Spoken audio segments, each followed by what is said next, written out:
English 201, week 6, part 6. It's going really well. Cool. Let's see what else we've got to talk about. Who in this tired, oh, sorry, it's not focusing. Who in this tired and overworked family would have time to give more attention to Gregor than was absolutely necessary? Um, Oh, they're so tired and they're so overworked. I just feel like they deserve this as a punishment for making Gregor constantly exhausted and overworked. Um, the family situation, this bug thing has caused the family situation to radically change. It's reversed. He used to do all the work and they didn't work at all. Now he cannot work, and they have to work all the time. And interestingly, like this is the only time in Gregor's life that he doesn't have to work, because he's struck with this illness. And it's obviously a terrible situation, but like he kind of does deserve a break. And they sell some jewelry. And this is another one. This is another one of those moments they sell jewelry, which is, by the way, again, they sold jewelry. They could have done that before to help Gregor out. Although the flat was much too big for their present circumstances, they could not move out of it as there was no imaginable way of transferring Gregor to the new address. Um, there is an imaginable way of transferring Gregor to the new address. He says right there that they could just put him in a box and move him. It wouldn't be that difficult. So when there's no imaginable way we could move Gregor, you just are incapable of imagining it. They're so horrified by him, they don't want to think about him or deal with him. But like if they need a smaller apartment, they could get one. And Gregor even says himself, they could just put me in a box with some holes in it, and I could make the trip. But they just don't. They don't want to deal with him or think about him. To move would involve thinking about him and what to do with him, and nobody wants to even consider it. But again, they could have done this a long time ago. They could have done this at any point, and they just don't, because they just don't seem to take any care of him. Um, the main thing holding the family back from their decision to move was much more to do with their total despair and the thought that they had been struck with a misfortune unlike anything experienced by anyone they knew or were related to. They're upset because the situation is unique. They don't know anybody. And again, I know I keep coming back to the same metaphors over and over and over again, but you can imagine a conservative family finding out their kid is gay, and none of their friends have a gay kid. No one they know is gay. Why do they have to be cursed with this? Right? Because that's how they see it. They feel isolated from everybody, because of these terrible circumstances. But there's nothing shameful about it. What is bad about having something happen to you that didn't happen to other people? And no one's been hurt. No one's been injured. Well, I guess Gregor's been hurt, but that's not what they're upset about. But Gregor's been transformed. But this isn't necessarily like the worst thing in the world. In fact, Gregor gets to take time off work. He could hang on the ceiling and have a good time, but they're not going to like let him do that. Um, yeah, okay. And Gregor seems to be sort of slipping back. There's a very sad moment at the bottom of this page. He thinks about all these other people in his life. Um, he would think of taking over the family's affairs. Like he's a bug. He can't take over the family's affairs. Just like before. He'd long forgotten about his boss and the chief clerk, but they'd appear again in his thoughts, the salesmen and apprentices, blah, blah, blah. He thought about a cashier from a hat shop for whom his attention had been serious but too slow.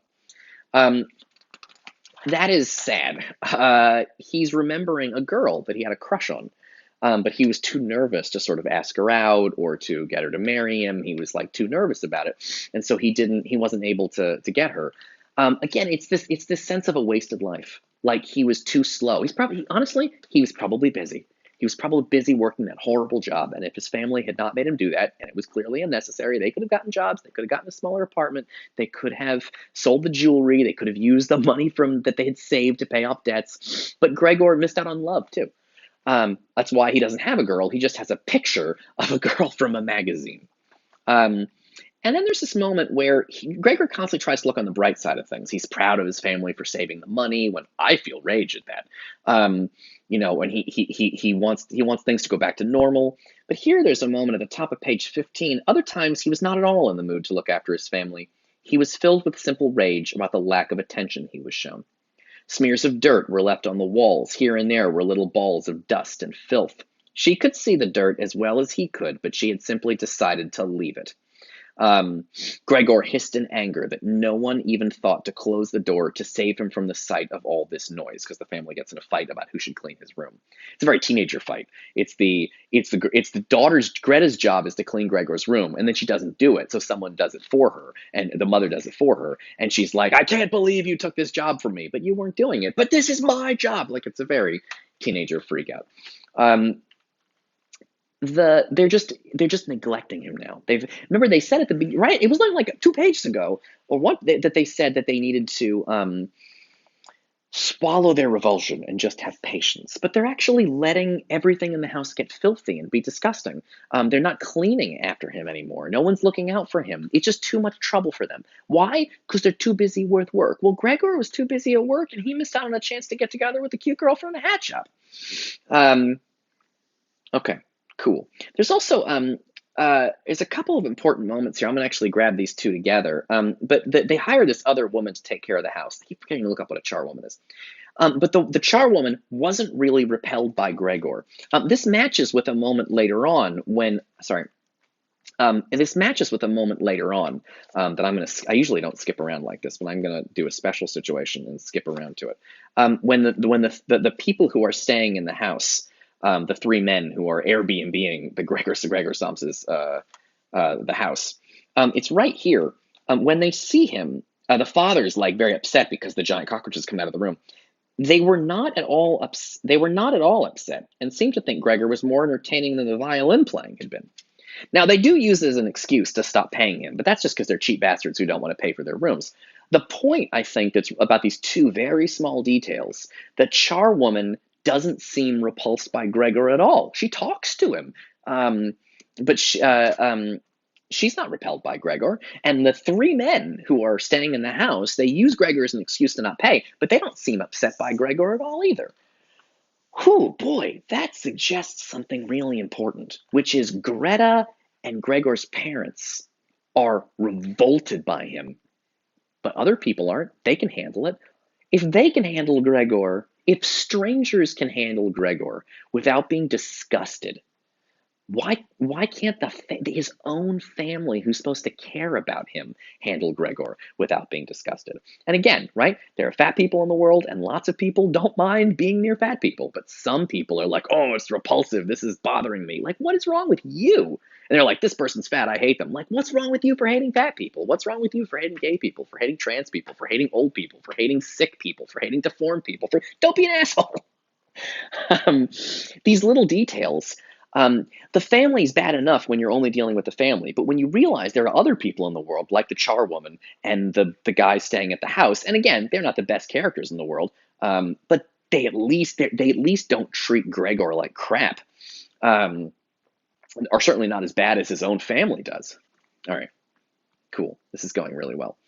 We're racing to the end. Boy, this is going good.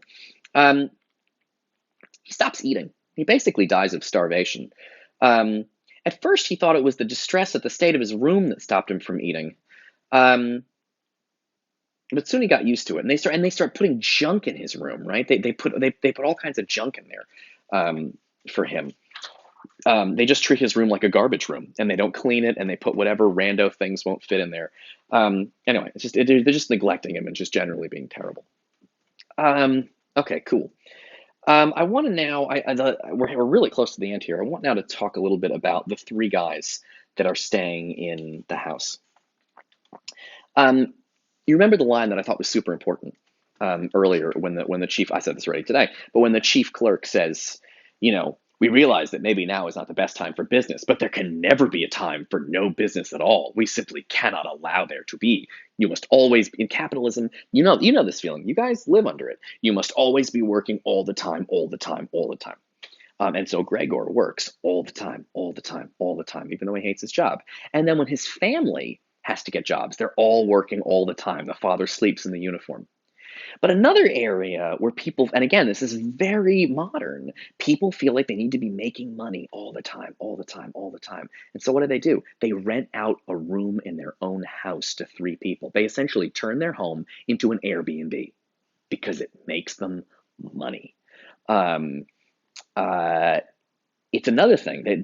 But like, so you can't even have there's your work, there's your home. You go to work and you do your job, and then when they come home, you're a landlord for people also. So these folks are just constantly working. It's that same ethic that just like under capitalism, everyone should be working all the time. Everyone should be making money. Your house, you can make money with your house. Put Airbnb people in there. All right, I'll pick it up in the next video.